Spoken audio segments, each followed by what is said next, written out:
who are the chief guests of this function, because without you, we don't have a function. So kindly, graduates of Cycle 2 in Nairobi, kindly stand up.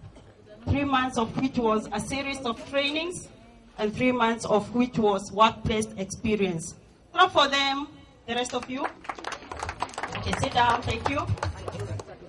A group that has already gone through the training part and are undergoing workplace experience. Whatever you are, Cycle 3 group, kindly stand up. Youth Empowerment Project is a concerted effort between different players in the private sector, the government, and the World Bank. Allow me now to introduce to you the members of the various players that has worked together to make the implementation of Cycle 2 of the program in Nairobi a success. The first group I introduce are the private sector trainers. Training, as I said, is done in a series. We have 3 parts of trainings. We have a life skills part, which takes 2 weeks. A core business skills part, which takes 5 weeks. Sector specific skills training, which takes 5 to 7 weeks. And the sector specific, we have various groups: the energy, finance, tourism, ICT, manufacturing, and micro and small enterprises, as envisioned in Vision 2030. And I'll request the trainers, if you're here, thank you very much. Those are the people who coordinated the trainings you underwent. You may not have seen them. The employers, we have small-scale employers or the Juakali, but we also have the corporate employers. Sit down, thank you, please.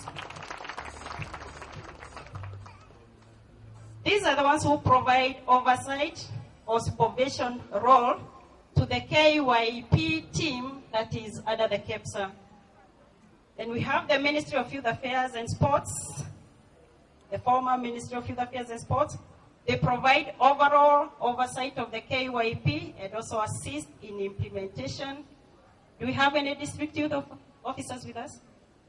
At least stand up if you're around. Judy, kindly raise your hand. Coordinating internship opportunity, the internship part, connecting the youth to the employers, looking for employers, going to make sure that they are where they have indicated in their forms, and also taking the interns for interviews. We have the training provider, the training officer. Where are you, Mr. Muchai? Okay. The rest, I may not know them by name, all of them, but they are part of the team. Let me recognize the presence of the acting CEO for the Youth Enterprise Development Fund, representing the youth enterprise. The reason as to why we mention them here is because the KYP partners have started discussions with the fund to explore possibilities of financing viable business plans from graduates of the training and internship program. And it is our hope that these discussions will be fruitful, in which case then the Youth Fund becomes also a partner. And with that, maybe before I sit down, let me also inform you, our chief guest, that we also have parents, relatives, and friends. Hamjambo tena. My name is Richard Muteti. I'm a director, not chairman, of Kenya Private Sector Alliance, and I represent the micro and small enterprises sector in the board. I'm also the chief executive of the Micro and Small Enterprise Sector Federation in the country, and also in charge of the regional 5 countries on access to markets for the small businesses. I also was appointed as the chair of the COMESA region, small businesses area, in charge of 19 countries. And why am I telling you this? My business is to expose your talents, products, and services to the rest of the African continent and the world. And that is what we are going to do. Thank you very much. Chief guest, Permanent Secretary, Mr. James Wawero, Ministry of Youth, invited guests, senior KEPSA officials, parents with us today here, interns, and supporters. Mine is just a brief remark of an overview of where we're coming from and where we are, then to invite the chief guest.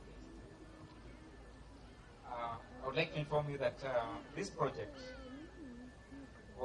is being implemented by the Kenya Private Sector Alliance since June 2010. The first cycle of the program started in Nairobi, with the first applicants randomly selected to participate in the project starting on 20th June 2011 and ended on 9th February. The project rolled over to Mombasa and Kisumu in the second and third cycle respectively. Each cycle comprises of 6 months. So far, Chief Guest, 25,947 eligible youth have so far applied the program, out of which 9,342 have been recruited in the program to date. 8,049 youth have directly benefited from the various trainings and the sector-specific training. Over 3,000 youth provided with internship in 31 locations. 774 interns have successfully completed and graduated from the program in Cycle 1 in Nairobi.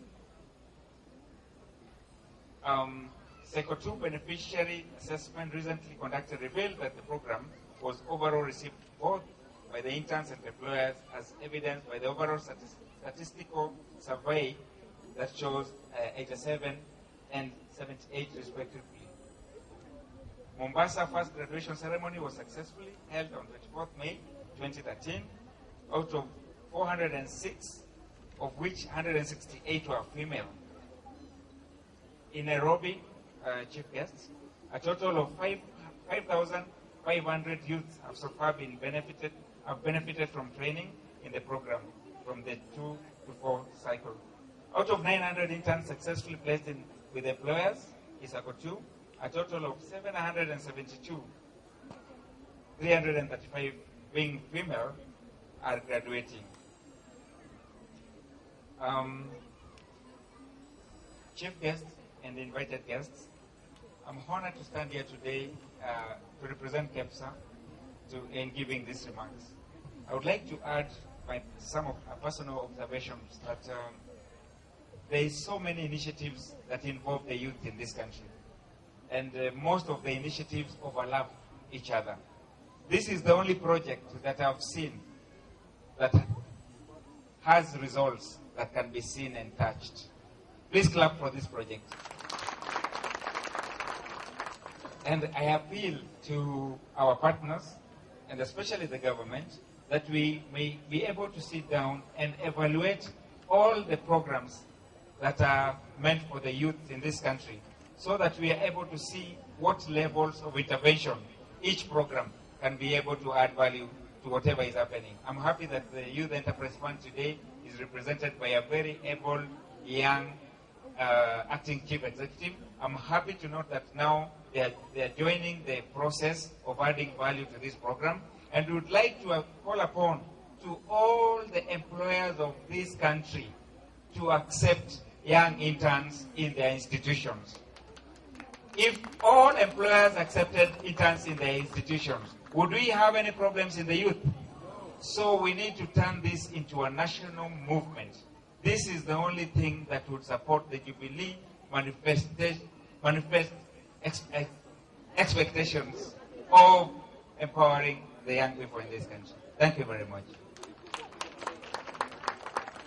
And now, it's my honor and pleasure to call upon the day's chief guests, the PAs, in charge of youth affairs and sports, to come and address you.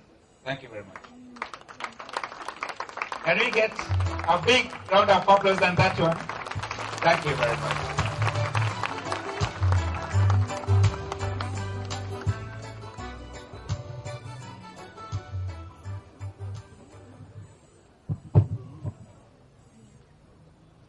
Asante sana Bwana Muteti,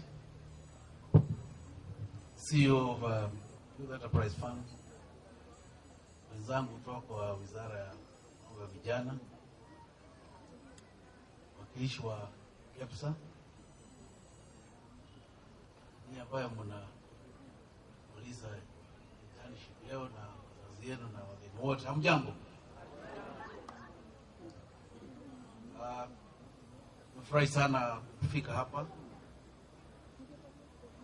kwa sababu wakati tulianza hii mpango 2010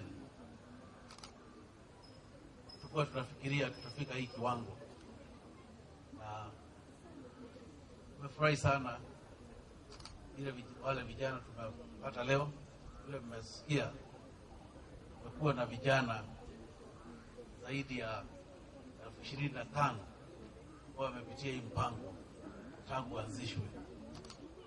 Tumaini yetu tutaendelea kuongeza sababu tumeona kwamba hii mpango umefaulu.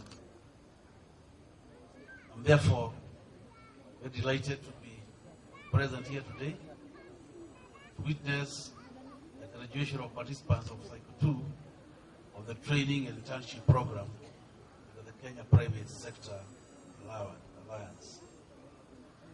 This program is a part of a wider project known as the Kenya Youth Empowerment Project, which is a project of the Kenya government and funded by the World Bank, and which will be implemented in 4 years, starting from July 2010. The project has 2 components, one of them being the training and internship component, which is being implemented through a private-public partnership approach, where the government provides the funds, private sector trainers and employers implement the KEPSA. The KEPSA coordinates implementation.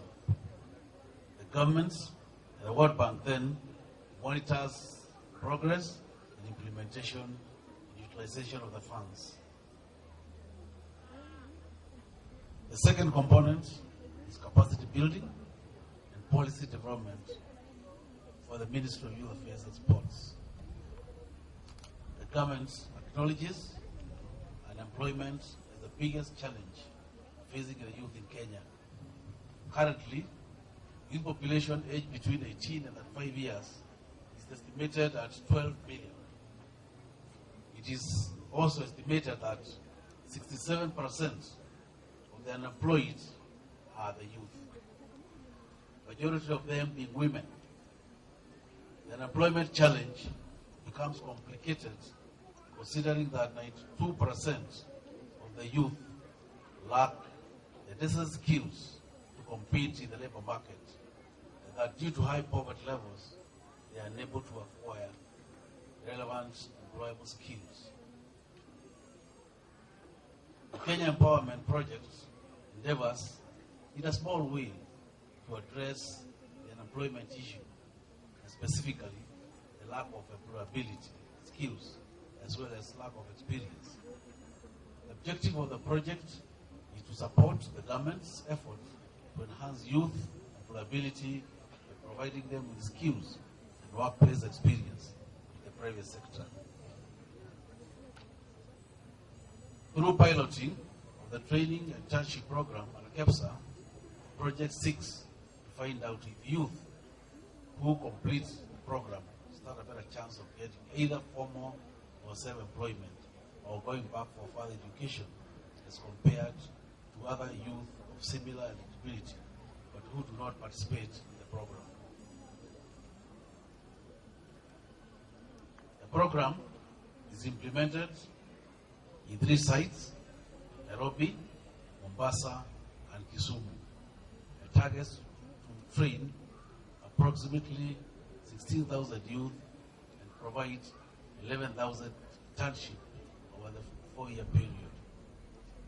Though implemented in the 3 cities, youth from across the country are free to participate so long as they can get accommodation in any of the cities for at least 6 months, the duration of each cycle of the program. From this program, it is hoped that the lives of at least 27,000 youth will, in one way or the other, be transformed.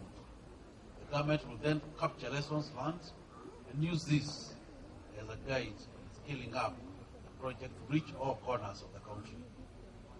I'm informed that the program we have undergone had two main parts, training and internship.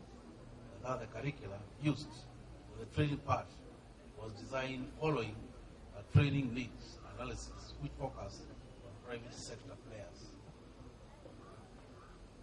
I'm also told that from this analysis, employers identified interpersonal skills, critical thinking, entrepreneurial skills as lacking amongst the majority of the youth, either employed or seeking employment in the private sector.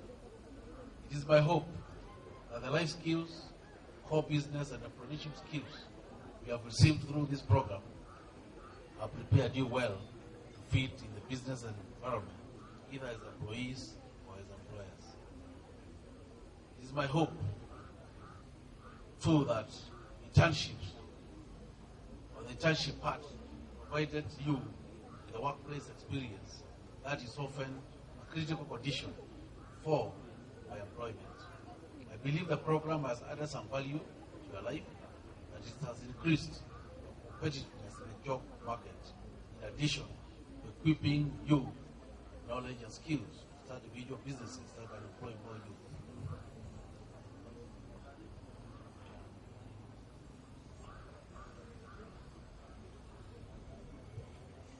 Dear graduates,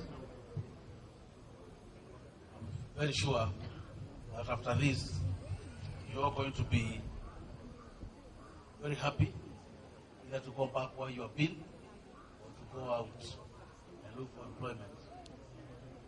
I'm sure you have learned quite a lot in the last 6 months, and the good reason that we had this program is that whenever you seek employment, you are taught about experience. Therefore, alongside World Bank and other stakeholders, this program was designed. And now, from now onwards, after this graduation, nobody will tell you now you don't have the experience, you don't have the necessary qualifications, either to get in the job market, either as self-employed or employed in some industry. Kwa hivyo, nyinyi tofauti sana na vile mlikuja kwa mpango, na tunafurahia sana. Umeweza kujikaza, umepata ripoti mzuri sana, umekuwa unazingatia mambo yote ambayo mmefundishwa mahali mlipelekwa kazini. Wakati itangazwa, hatukuwa tunadhania itakuwa na vijana wengi namna hii. Lakini tulifurahi sana wakati applications vijana waliambiwa watume applications online. Na zilikuja nyingi zaidi, hatungeweza kuchukua kila mtu. Kwa hivyo nyinyi ambao mmepata bahati ya kupata nafasi ya kuuza attachments, tungetaka mchukue kama nyinyi wakilishi wa wengine, ili wengine ambao watakuja baada yenu tunaona ya kwamba nafasi ambayo mmepata katika hiyo attachment, katika hii internship, haikuwa ya bure. You must show that you are not the same person who you were 6 months ago. Na kuonyesha shukrani zetu kwa wale ambao walikubali kuchukua nyinyi kwa wakati huo, kuonyesha tu kufanya bidii sana ili waweze kupata moyo wa kualika wengine. As you are aware, the President and the Jubilee government are very committed to the youth agenda. They have got big plans for the youth. They have got big plans to increase credit to various institutions so that you can access funds to enable you to grow your businesses and to start up. We talked about the additional 6 billion that will be given to the youth. And this money will only come to those who are prepared, who have got the skills, who have got business plans. Wana pesa kutupa namna hii ati kuanza kufikiria what you do wakati uko na pesa kwa mkono. Lazima uonyeshe kwamba mimi nataka kufanya mambo fulani, na matumaini yangu ni hii. nyinyi ambao mmepitia mpango, mimi naona mkiwa na nafasi nzuri sana kufaidika katika hii mpango ambayo inakuja serikali. Pia Uganda Youth Enterprise Fund ambayo iko chini ya wizara yetu pia wamejitokeza, wamekuja na mipango pia kusaidia nyinyi. Hivyo ni kuonyesha sisi tunajali sana mambo ya vijana. Wewe umesikia ni wengi sana katika Kenya sasa, milioni 12, na serikali haibagui kama umesoma kiwango gani, na tunashughulikia kila jana. Mipango liko mingi pia kwa mambo mengine kama youth polytechnics, other vocational training institutions, na yote hii na elekea kwa mipango ya vijana. Kwa hivyo serikali inafikiria nyinyi sana. Kwa hivyo kuepusha mambo ambayo inapoteza vijana. When you get your money, please plan properly. Bana kuingia kwa madawa ya kulevya, bana kuingia kwa pombe. Hii bado ni vijana. Kujijenge kwanza kwa jamii kabla kuingia kwa mambo ambayo inaharibu na kuharibu afya zenu na maisha yenu. I want to assure you, as a Ministry of Youth Affairs, sisi tuko tayari na wengine wengi wafadhili wetu kushughulikia nyinyi kuona ya kwamba tumepata msaada ili muweze kujisaidia na muweze kusaidia jamii zenu. Therefore, as I say, congratulations for your efforts, and also for your patience, for discipline in the places where you are touched for those 6 months. We call upon other sectors, other stakeholders, especially in the industries, to take more youth. You can imagine if we can double this number, how many youth we shall keep out of home, out of shopping centers, out of many places, idling about, getting involved in wayward behavior. So we appeal those who have not taken this program very, very seriously, come discuss with us, show them that surely the youth of this country are ready to learn, they are ready for receiving assistance that they can get so that they can be self-reliant. Hiyo kwa hayo tumesema asanteni sana wale wazazi ambao wamekuja kuhudhuria hii sherehe. Shukrani sana kuonyesha kwamba mnafurahia ile mambo serikali inafanya na ile inafanyia watoto wenu. Nyinyi kama wazazi fanya jukumu yenu kwa msaada yote mnaweza kusomesha watoto kuona kwamba wana nidhamu, ili mpango kama huo serikali kutoka uweze kupata matokeo mazuri. Bwana asanteni sana, hongera sana, na tunatakia nyinyi heri mkitoka nje tumia yale masomo ambayo mmefanya. Asanteni sana. Mambo hii inaitwa sports, culture and arts. Kwa hivyo hata wale wanafanya comedy, drama, na sasa department ya kushirikia nyinyi, to promote nyinyi inaitwa arts na film. Kwa hivyo any talent you have is not going to go to waste. So don't just take this as a pastime, but it can also be a career for you and a profession. Kwa hivyo asanteni sana wale vijana wametutumbuiza hapa. We're really blessed by that talent. Thank you very much.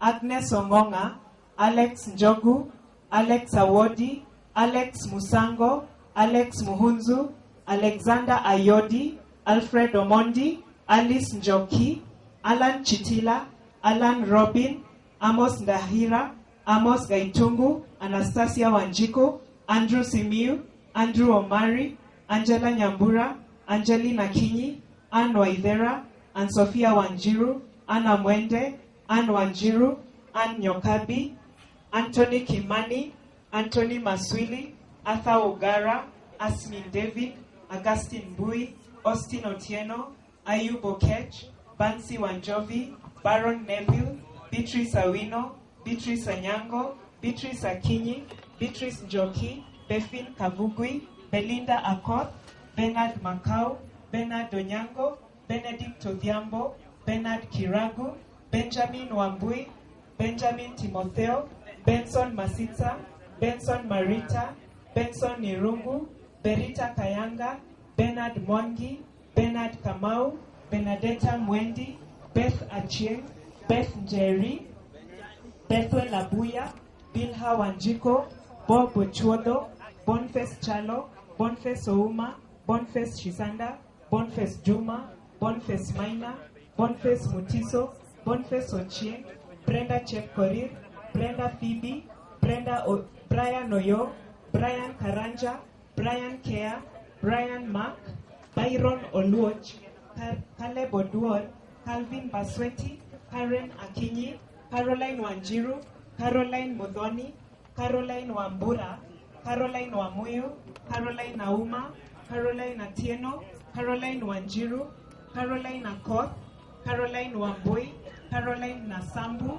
Caroline Chepkorir, Kathleen Award, Catherine Waidera, Catherine Awino, Celestine Akinyi, Charity Mweni, Charles Mushiri, Charles Kithi, Collins Odhiambo, Collins Ochieng, Consolata Ndinda, Cornelius Kiprotich, Casons Novia, Damaris Wanjiru, Daniel Nzuki, Daniel Wanjala, Daniel Githumbi, Danson Mudhoka, David Kingori, David Otieno, David Kariuki, David Mwangi, David Okwach, David Njoroge, David Owor, David Ochieng, Devilin David, Dennis Njuguna, Dennis Maturi, Dennis Omondi, Dennis Mumole, Dennis Odhiambo, Dennis Omondi Apondi,